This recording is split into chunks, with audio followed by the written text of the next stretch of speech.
Inilah kehidupan Zainuddin Jainal pasca mengalami kecelakaan di jalan raya 3 tahun lalu saat menuju ke Banda Aceh. Kedua kakinya terpaksa harus diamputasi oleh tim medis. Zainuddin merupakan warga kampung Cutlam Mideng, Kecamatan Sawang, Kabupaten Aceh Utara. Dirinya tercatat sebagai salah satu warga kurang mampu di desa itu.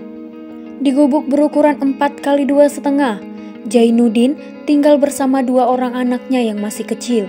Sementara istrinya sudah pergi meninggalkan pria malang tersebut pasca kehilangan kedua kakinya 3 tahun lalu. Zainuddin memiliki 5 orang anak, 2 dirawat olehnya, serta 3 lagi dibawa oleh mantan istrinya.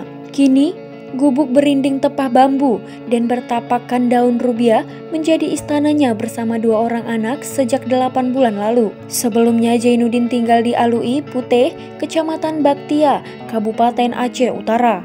Untuk kebutuhan hidup bersama kedua orang anaknya, Zainuddin memutuskan untuk membuat kursi berbahan baku bambu, kemudian dijual dengan harga Rp150.000 per kursi.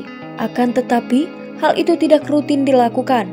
Pasalnya dirinya mengaku terkendala biaya modal, apalagi bahan baku bambu harus dibeli terlebih dulu dari tetangga sekitarnya. Kendati menyandang status disabilitas, pria tersebut tetap semangat berjuang untuk mencari ekonomi menghidupi keluarganya. Jika tidak membuat kursi, Zainuddin bekerja upahan mengupas pisang. Tidak banyak yang diharapkan oleh Zainuddin. Dirinya hanya membutuhkan modal usaha agar bisa rutin membuat kursi berbahan baku bambu tersebut. Ke Banda Aceh, tiba-tiba aku kecelakaan tuh, tabrak motor lah. Mobilnya aku duduk di depan. Tiba-tiba kakiku hancur. Ini nggak dibayar loh. Orang motor pun nggak bayar. Karena aku ombak sendiri ini. Dan kehidupan aku sekarang ini kan agak melarat. Kehidupan tuh buat pangku, kadang-kadang ada pangku itu jual tuh, beli beras tuh untuk anak 3 tuh. Itulah kehidupanku sehari-hari ini.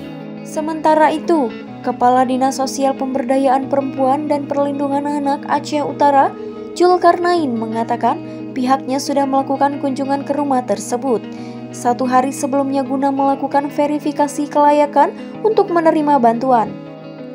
Dari Loksmawe, Sarina melaporkan untuk AJNN.